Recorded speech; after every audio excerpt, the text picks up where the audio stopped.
So how to steam milk.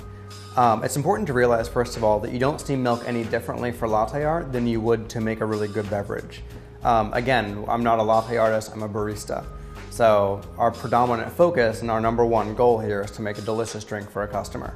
So you could view this as how to properly steam milk, period, instead of for latte art. First thing you want to do is get some delicious cold milk right out of the refrigerator, as cold as you can get it without having it having been frozen. And you want to pour to just under the spout in the pitcher you're using. If you find that you have a lot of milk left over after a latte art pour, then you want to use less milk next time. Keeping your waste down is a really important step.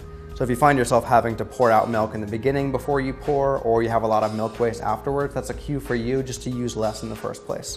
So for me, for the cups we're using, I know I need to use milk that is just under the spout here. That's about 6 ounces of milk, and that's what we're going to wind up with at the end here. It's a 6-ounce beverage. Right, so now that we have our milk in our pitcher, I'm going to throw this guy back in the refrigerator to keep it cold. And then we bring it over to the espresso machine. So the first thing we're going to do is purge the wand of any condensation that's built up before we got here. So get all that water out. And you can do that into a rag if you don't want to get yourself all wet. Then I'm going to position the steam wand in the pitcher just slightly off center so that it'll push the milk in a whirlpool in the center of the pitcher.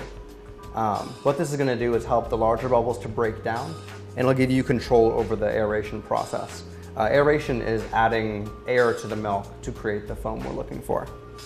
So I'm going to turn the wand all the way on, and I'm only going to push air into the milk for the first couple seconds of the steaming process, about until 100 degrees.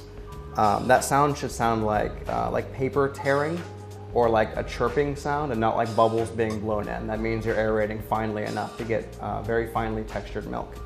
So it looks like this. Turn the steam wand on. There's that sound. Now I'm going to stop. And then when the milk is too hot to touch, we're going to turn the steam wand off. First thing we do after we're finished steaming is wipe the wand of any milk.